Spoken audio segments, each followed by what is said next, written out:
வணக்கம். இன்றைக்கி இந்த வீடியோவில் நம்ம ஒரு சுடிதாருக்கு சிம்பிளான மாடல் எப்படி தைக்கிறது அப்படிங்கிறத பார்க்கலாம். இது பிகினர்ஸாக இருக்கிறவங்க எல்லாருக்குமே ரொம்பவே யூஸ்ஃபுல்லாக இருக்கும். ரொம்ப ஈஸியாக தைக்கிற மாதிரி இருக்கும். பார்க்குறதுக்கு சிம்பிளாகவும் நீட்டாகவும் இருக்கும். நான் இன்றைக்கி லைனிங்கில் முன்பக்கத்தை கட் பண்ணி வச்சுருக்கேன். பார்த்திங்கன்னா லைனிங்கில் நெக்கை கட் பண்ணிவிட்டேன். அதுக்கப்புறமா தான் ஒரு ஐடியா வந்துச்சு.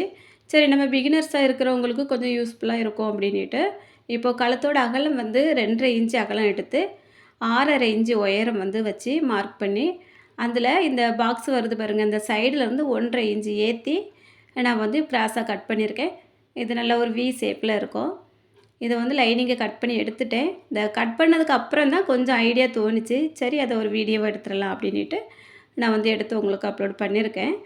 இப்போ இது மேலே உள்ள கிளாத்து, நல்ல பக்கம் கிளாத் இருக்கு இல்லையா, அது 2ஆக மடித்து வச்சுருக்கேன். இப்போ நம்ம லைனிங்கை போட்டு கட் பண்ணி எடுத்து வைப்போம் இல்லையா, அப்படி எடுத்தது தான். இப்போ இதுக்கு மேலே அந்த லைனிங்கை அப்படியே எடுத்து வச்சுட போகிறேன். இது முன்பக்கம் அப்படிங்கிறதுனால அந்த இடத்துல கைக்குழி லைனிங்கில் மட்டும் கட் பண்ணியிருக்கேன். அந்த வளைவு உங்களுக்கு தெரியும். இப்போது சரியாக லைனிங்கோட அளவுக்கே கட் பண்ணாண்டா கொஞ்சம் கிளாத்து உள்ளே இருக்கிற மாதிரி வச்சுட்டு கட் பண்ணி எடுத்துடலாம். இப்போது இந்த நல்ல கிளாத் இருக்குது பாருங்க, இதில் அந்த நல்ல பக்கத்துக்கு மேலே இந்த கழுத்து பகுதி இருக்கு இல்லையா, அதில் 2ஆக மடித்து வச்சுருக்கோம். இதில் சென்டரில் மார்க் பண்ணி விட்டுருக்கேன். கொஞ்சம் நீட்டமாக மார்க் பண்ணியிருக்கேன். அப்போ தான் அந்த சென்டர் பாயிண்ட் தெரியும். அதுக்காக இது ஃபேண்ட் பீஸில் ஒரு 12 இல்லைன்னா ஒரு 13 இன்ச்சு நீளத்துக்கு ஒரு பீஸ் எடுத்திருக்கேன். இதோட அகலம் 2.25 இன்ச்சு இருக்குது. இப்போது இந்த பீஸை அந்த உள்பக்கமாக நம்ம ஒரு மடிப்பு மடித்து அதை மிஷினில் தையலோட அளவை பெருசாக வச்சிடலாம். ஒரு 3, 3.5 பாயிண்ட் அந்த மாதிரி கணக்கில் வச்சுட்டு நம்ம கொஞ்சம் உள்ளே தள்ளி தையல் வர்ற மாதிரி அதை மடித்து விட்டு ஒரு தையல் போடுவோம். ஒரு பக்கம் தையல் போட்டிருக்கேன். இனி அடுத்த பக்கத்துலேயும் அதே போல் கொஞ்சம் இந்த பிசுறு எல்லாமே நல்லா உள்ளே போயிடும். இந்த கிளாத்தோட அகலம் நமக்கு ஒரு 1.5 இன்ச்சு அந்த அளவுக்கு அகலத்தில் கிடைக்கும். இந்த மாதிரி 2 பக்கமும் மடித்ததுக்கப்புறமா அந்த அகலம் ரொம்ப முக்கியம் இல்லை. நீங்கள் அந்த மடிக்கிறது நல்லா பிசுறு உள்ளே போகிற மாதிரி மடிச்சிடுங்க. இப்போ இந்த அடிப்பக்கத்தில் பாருங்கள், இந்த மாதிரி கிராஸாக ஒரு மடிப்பு மடிச்சிருக்கேன். மறுபடியும் அடுத்த பக்கத்தை எடுத்து இங்கே இருந்தால் அது ஆப்போசிட்டில் நம்ம ஒரு மடிப்பு மடிச்சிடலாம். இந்த மாதிரி 2 பக்கம் மடிச்சுட்டு ஒரு தையல் போட்டதுக்கப்புறம் பார்த்தீங்கன்னா, சென்டரில் நல்ல ஒரு கார்னர் மாதிரி வந்திருக்கும். பிசுறு எதுவுமே தெரியாது. இப்போ இதை நம்ம எப்படி எடுத்து வச்சிடலாம். இப்போ இந்த பீஸ் நம்ம எப்படி ஜாயின் பண்ணணும் அப்படிங்கிறத பார்ப்போம். இப்போது இந்த ஷோல்டர்லேருந்து டேப் வச்சுட்டு ஒரு 14 இன்ச்சு இல்லைனா 15.5 அந்த அளவுக்குள்ள நம்ம முடிக்கிற மாதிரி பார்க்கணும். அதுக்கு கீழே இறங்கி வந்துச்சு அப்படின்னா ரொம்ப அந்த இடுப்பை விட்டு ரொம்ப இறங்குற மாதிரி இருக்கும். இந்த அளவு நீட்டாக நார்மலாக இருக்கும். இப்போ நம்ம ஏற்கனவே அந்த டாப்பில் உள்ள நல்ல கிளாத்தில் சென்டரில் மார்க் பண்ணி வச்சுருந்தோம். அந்த மார்க்கும் இந்த ஃபேண்ட் பீஸோட மார்க்கும் ஒரே மாதிரி இந்த பாருங்கள், நான் மடிச்சுட்டு மார்க் பண்ணியிருக்கேன். இந்த 2 மார்க்கும் ஒரே பாயிண்டில் வர்ற மாதிரி வச்சுட்டு நமக்கு அந்த கீழே மடிச்சிருந்த கார்னர் பகுதி இருக்கு இல்லையா, அதை சரியாக ஒரு 15 இன்ச்சுக்கு மேலே வச்சுட்டு பின் போட்டுட்டு மேலே எக்ஸ்ட்ரா இருக்கக்கூடிய கிளாத்தெல்லாம் கொஞ்சம் கட் பண்ணி விட்டுறலாம். நான் கழுத்தோட அளவுக்கே கட் பண்ணல, கொஞ்சம் மேலே தள்ளி கட் பண்ணி எடுத்திருக்கேன். இப்போது இந்த தையல் எப்படி நம்ம போட போகிறோம் அப்படின்னா, ஏற்கனவே 2 தையல் லாங்காக போட்டிருக்கோம். அது கொஞ்சம் உள்ளே தள்ளி வரும். இது சரியாக அந்த துணியை ஒட்டியே வரணும். அந்த விளிம்பு பகுதியில் தையல் போடணும். போட்டு அந்த கார்னர் வரக்கூடிய இடத்துலலாம் ஊசியை நிறுத்தி அப்படி திருப்பி திருப்பி நம்ம எடுத்து மறுபடியும் இப்படி ரிட்டன் கொண்டு மேலே முடித்து எடுத்துடலாம். இப்போ நிறைய ரெடிமேடு டாப்லலாம் பார்த்துருப்பீங்க. இந்த மாதிரி மாடல் நிறைய வந்திருக்கும். பார்க்குறதுக்கு நல்லாவும் இருக்கும். இது நம்ம எப்படி தைக்கிறது அப்படிங்கிற மாதிரி கொஞ்சம் யோசிப்போம். ரொம்ப ரொம்ப சிம்பிள் தான். பார்க்குறதுக்கு ரொம்ப நீட்டாகவும் இருக்கும். இப்போ அந்த லாங் தையல் போட்டிருந்தோம் இல்லையா, அதை பாயிண்ட் ஊசி வச்சு நான் எடுத்து விட்டுட போகிறேன். இந்த மாதிரி எடுக்கும்போது அதில் உள்ளே இருக்கக்கூடிய நூலும் நமக்கு மேலே வந்துடும். நம்ம உருவி எடுத்தோன்னக்கே 2 நூலும் வெளியில் வந்துடும். எங்கேயுமே நூல் தெரியாது. நம்ம போட்ட தையல் அங்கே போட்டிருக்கோமே, அது இருக்குமே அப்படிங்கிற மாதிரி யோசிக்க வேண்டாம். ரொம்ப நீட்டாக இருக்கும். இப்போ கடைசியில் போட்ட தையல் மட்டும்தான் மேலே தெரியும். இப்போ இதுக்கு மேலே லைனிங் எடுத்து வச்சுக்கிட போகிறேன்.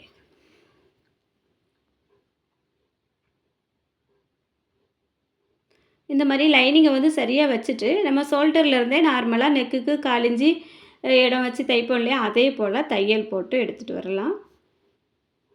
2 பக்கமும் ஒரே லெவலில் இருக்குது அப்படிங்கிறத பார்த்துட்டு உங்களுக்கு விலகி விலகி போகிற மாதிரி இருந்ததுன்னா அங்கங்கே பின் போட்டு வச்சுடுங்க. அப்போ விலகி போகாமல் இருக்கும். இது காட்டன் கிளாத் அப்படிங்கிறதுனால தைக்கிறதுக்கு அங்கங்கே விலகி போகலை. இப்போ நீங்கள் பூனம் இல்லைன்னா வேறு கிளாத்லலாம் தைக்கிறீங்க அப்படின்னா கொஞ்சம் விலகி போகும். அந்த டைமில் அங்கங்கே பின் போட்டு வச்சுட்டிங்கன்னா ரொம்பவே ஈஸியாக இருக்கும். இப்போ இந்த கார்னர்லலாம் நான் வந்து கொஞ்சம் கட் பண்ணி விட்டுட போகிறேன். சென்டரில் பாருங்கள் அந்த கிளாத் வந்து கொஞ்சம் அதிகமாக நிற்குது இல்லையா, அதை வந்து கட் பண்ணி எடுத்துட்டேன்.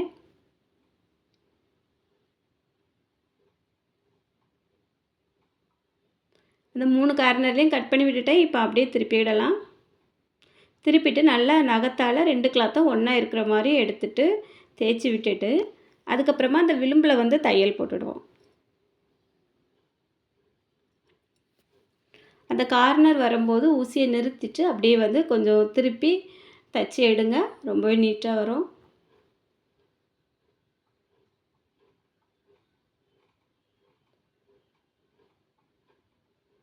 தையல் போட்டு அப்படியே வெளியே எடுத்தாச்சு.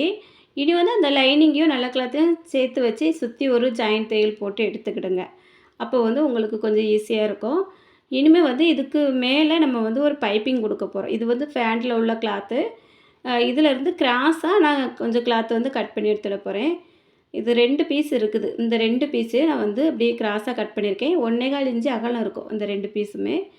இப்போ வந்து இந்த 2 பீஸையும் இந்த மாதிரி ஓப்பன் பண்ணி வச்சுட்டு, நல்ல பக்கமும் நல்ல பக்கமும் வர்ற மாதிரி இந்த மாதிரி கிராஸாக வச்சுட்டு ஒரு தையல் போடலாம். இந்த மாதிரி ஒரே அளவுக்கு நீட்டாக கிடச்சிருக்கு பாருங்கள். இப்போ இந்த பீஸில் நம்ம நார்மலாக பைப்பிங் தைக்கிறதுக்கு ஒரு சைடை வந்து மடித்து தைப்போம் இல்லையா, அதே போல் மடித்து வந்து தையல் போட்டுவிட போகிறேன்.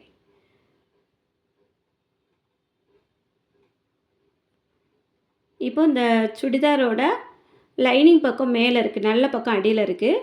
இப்போ நம்ம கிராஸ் பீஸும் நல்ல பக்கம் வந்து மேலே வர்ற மாதிரி, இன்னும் இந்த பிசுறு தெரியக்கூடிய பக்கம் அடியில் வர்ற மாதிரி வச்சுட்டு, இப்போ 2 கிளாத்தையுமே நல்ல பக்கமும் ஒன்றா இருக்கணும். அடியில் இருக்கக்கூடிய கிராஸ் பீஸ் வந்து ஒரு 1/4 இன்ச் அளவுக்கு வெளியில் தெரியுது. இப்போ நம்ம வந்து இதில் நெக் எல்லாமே தைச்சி முடிச்சிட்டோம் அப்படிங்கிறதுனால, இந்த கழுத்து பகுதியில் வந்து ஒரு பாயிண்ட் அளவுக்கு தான் நான் தையல் போட்டு கொண்டுட்டு வரேன். அதே போல் அந்த கார்னர் வரும்போது ஊசியை அப்படியே நிறுத்திடுங்க. நிறுத்திட்டு அடியில் இருக்க துணியையும் லைட்டாக, ரொம்ப இழுக்கக்கூடாது, லைட்டாக அந்த துணிக்கேற்ற மாதிரியே நம்ம வந்து திருப்பிட்டு இந்த மேலே உள்ள துணியை திருப்பிடணும். திருப்பி அதுக்கப்புறமா பொறுமையாக தையல் போட்டு அந்த கார்னர் வரும்போது மறுபடியும் அதே மாதிரி நிறுத்தி அந்த துணியை அதே லெவலுக்கு வெளியில் திருப்பி எடுத்து தைக்கணும். ரொம்பவே நீட்டாக வரும். இது வந்து கிராஸ் பீஸில் தான் நம்ம வந்து இந்த மாதிரி முக்கு கழுத்துக்கு எல்லாமே இந்த மாதிரி பாயிண்ட் எல்லாம் கவனித்து தைச்சோம் அப்படின்னா ரொம்ப ரொம்ப ஈஸியாக பைப்பிங் வைக்கலாம். இப்போ இந்த பைப்பிங் கிளாத் வந்து நல்லா உள்ள பக்கமாக மடித்து விட்டுட்டு மேலே தையல் போட்டு கொண்டுட்டு வரேன். கார்னர் வரும்போது பாருங்கள், இந்த மாதிரி அடிப்பக்கமாக அந்த விரலை வச்சு லைட்டாக அந்த கிளாத்தை இந்த இழுத்தீங்க அப்படின்னா அந்த இடத்துல வந்து நல்லா அமிஞ்சு வரும். அந்த கார்னரில் நல்லா பள்ளமாக வரும். அதுக்கப்புறமா அந்த ஊசியை நிறுத்தி அப்படியே திருப்பி அடுத்த கார்னர் வரைக்கும் கொண்டுட்டு வரும்போது மறுபடியும் அடிப்பக்கத்தில் கை வச்சு லைட்டாக அந்த கிளாத்தை இழுத்து விடலாம். அந்த கிராஸ் பீஸ் வந்து கொஞ்சம் நீட்டிட்டு நிற்கும் அடிப்பகுதியில். அப்போ அதை வந்து இழுத்து ஒரே லெவலுக்கு வச்சுட்டு மறுபடியும் நம்ம வந்து அப்படியே திருப்பி திருப்பி தையல் போட்டோம் அப்படின்னா ரொம்பவே ஈஸியாக இருக்கும். அப்படி நீங்கள் வந்து அடியில் கொஞ்சம் லைட்டாக கை கொடுத்து இழுக்கலை அப்படின்னா அது வந்து நமக்கு அப்படி ஒரு வளைவான கழுத்து போலவே காமிக்கும் தச்சு எடுக்கும்போது. இந்த மாதிரி லேசாக கையை வச்சு இழுத்துட்டு அந்த கார்னரில் நிறுத்தி திருப்பும்போது தான் அந்த ஷார்ப் வந்து சரியாக வரும். இந்த பைப்பிங் வந்து நம்ம நார்மலாக தைக்கிற மாதிரி தான் இருக்கும். ஆனால் கொஞ்சம் வித்தியாசமாக இருக்கும். நிறுத்தி நிறுத்தி தைக்கிற மாதிரி இருக்கும். இப்போ தச்சு வெளியே எடுத்தாச்சு. பாருங்கள், பைப்பிங் ரொம்பவே நீட்டாக வந்திருக்கு. பார்க்குறதுக்கும் ரொம்ப லுக்காக இருக்கும். இந்த மாதிரியெல்லாம் தச்சு போட்டிங்கன்னா ரொம்ப சிம்பிளாகவும் நீட் ஃபினிஷிங்காக இருக்கும். இப்போ வந்து இதுக்கு மேலே நம்ம ஒரு டிசைன் பண்ண போகிறோம். இந்த மாதிரி நம்ம துணிகளுக்கெல்லாம் வைப்போம் இல்லையா, பட்டன், அதுதான் எடுத்து வச்சுருக்கேன். சின்ன சைஸ் பட்டன் தான். இப்போ இது வந்து நான் அந்த டாப்போட பீஸ்லையே அந்த உள்பக்கமாக பட்டனை கொடுத்து நான் வந்து இந்த மாதிரி நல்லா டைட்டாக பிடிச்சிட்டு அதே கலருக்கு நூல் எடுத்து வச்சுருக்கேன். எடுத்து வச்சுட்டு இந்த மாதிரி நல்லா சுற்றி விட்டுறலாம். லூஸ் இல்லாமல் டைட்டாக சுற்றி விட்டுட்டு நல்லா 2 3 முடிச்சு போட்டு இப்போ இதை கட் பண்ணி எடுக்கலாம். நூலில் கட் ஆகாமல் அந்த கிளாத் வந்து வெளியில் நீட்டாமல் இருக்கிற மாதிரி கட் பண்ணி எடுத்துடலாம். இதோட கொஞ்சம் பெரிய சைஸ் பட்டன் வச்சாலும் நல்லாயிருக்கும். ஆனால் அந்த இடத்துல சென்டரில் வைக்கக்கூடிய இடம் வந்து கொஞ்சம் சின்ன சைஸாக தான் நம்ம தைச்சிருக்கிறதுனால நான் சின்ன பட்டன் வச்சுருக்கேன். இதே போல் வந்து 3 ஒன்றும் ரெடி பண்ணி எடுத்துடலாம். இதுக்கு மேலே அந்த இடத்துல வச்சா நல்லா இருக்காது. இப்போ 3 பட்டன் வந்து நான் ரெடி பண்ணி வச்சுருக்கேன். இப்போ இது சென்டர் இருக்குது பாருங்கள்.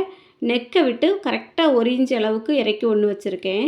வச்சுட்டு அதே கலருக்கு நூல் போட்டு நம்ம வந்து அடியிலேருந்து நூலை கொறுத்து மேலே எடுத்து அந்த பட்டனில் இருக்க நூலும் நம்ம சைடில் இருக்கக்கூடிய அந்த கிளாத்தும் ஒன்றா வர்ற மாதிரி வச்சு வச்சு சுற்றி தையல் போட்டுடலாம். பட்டனுக்கு மேலே வந்து நான் குத்தி தையல் போடலை, சைடில் இருக்க கிளாத்தோடு தான் சேர்த்து சேர்த்து தையல் போட்டுட்ருக்கேன். ஏன்னா மேலே தையல் போட்டோன்னா அந்த இடம் வந்து நமக்கு பட்டன் கரெக்டாக வச்சு தைச்ச மாதிரியே தெரியும். அதனால் மேலே வந்து தையல் போடலை. இப்படியே ஒரு 5, 6 தையல் வந்து சுற்றி சுற்றி போட்டு நம்ம அந்த சுடிதார் டாப்போடு சேர்த்து கொறுத்துட்டு அடிப்பக்கமாக ஊசியை விட்டு நல்லா லாக் தையல் போட்டு கட் பண்ணி எடுத்துடலாம். இதே மாதிரி அந்த 3 பட்டன் இருக்குது, 3 பட்டனையும் நம்ம வந்து தைச்சி விட்டுருவோம்.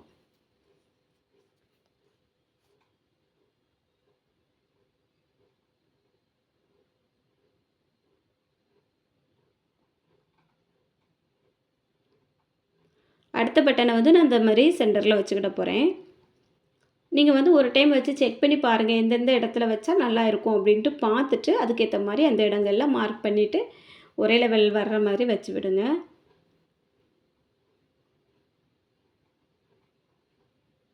இப்போ அந்த ப்ளூ கலருக்கு மேலே அந்த க்ரீன் கலர் வரும்போது பார்க்குறதுக்கு ரொம்ப நல்லா இருக்குது பாருங்கள். அதனால தான் நான் இது வந்து டாப்போட பீஸில் அந்த பட்டன் ரெடி பண்ணினேன். இப்போ நீங்கள் நார்மலாக இந்த டாப்லேயே இந்த பட்டன் மாதிரி ரெடி பண்ணி வைக்கிறதா இருந்தால் பேண்ட்டோட பீஸில் ரெடி பண்ணி வைங்க. அப்போ நமக்கு கொஞ்சம் கொஞ்சம் வித்தியாசமாக தெரியும், பார்க்குறதுக்கு ரொம்ப நல்லாயிருக்கும்.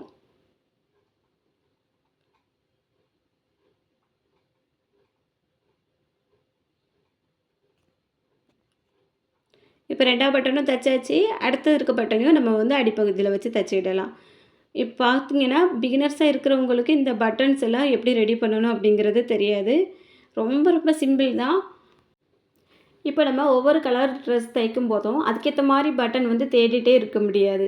அந்த டைமில் இந்த மாதிரி நம்ம தனியாக பட்டன் மட்டும் கொஞ்சம் பெரிய சைஸில் வாங்கி வச்சுட்டோம் அப்படின்னா அதுக்கேற்ற மாதிரி கிளாத்துலேயே நம்ம ரெடி பண்ணி வச்சிடலாம். ரொம்பவே லுக்காக இருக்கும், பார்க்குறதுக்கும் ரொம்ப அழகாக இருக்கும். இது வந்து நம்ம தைச்ச மாதிரியே தெரியாது, ரெடிமேடு வாங்கின மாதிரியே இருக்கும். அந்த அளவுக்கு நீட்டாக இருக்கும். இப்போ பாருங்கள், இந்த பட்டன் வச்சுருக்க இடத்துல இந்த 2 கலருக்கும் வித்தியாசமாக நல்லாயிருக்கு. நடுவில் அந்த கிளாத்தில் வந்து ஒரு இலை ஷேப் மாதிரி வந்திருக்கு, அதுவுமே ரொம்ப நல்லாயிருக்கு. அதுக்கு சென்டரில் வந்திருக்கிறது. இந்த டாப்புக்கு வந்து பார்த்திங்கன்னா நல்ல வி ஷேப்பில் கழுத்தை கட் பண்ணி அதுக்கப்புறமா அந்த சென்டரில் இந்த ஃபேண்டோட பீஸ் வந்து கொடுத்துட்டு அதுக்கு மேலே பட்டன் வச்சுருக்கோம், மேலே வந்து பைப்பிங்கில் தைச்சி விட்டுருக்கோம். இது வந்து பார்க்குறதுக்கு ரொம்பவே நீட்டாக இருக்கும்.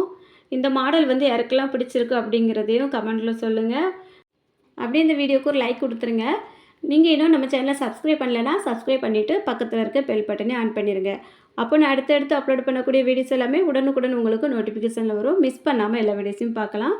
இது வரைக்கும் இந்த வீடியோ பொறுமையாக பார்த்த எல்லாருக்கும் ரொம்ப ரொம்ப நன்றி. வணக்கம்.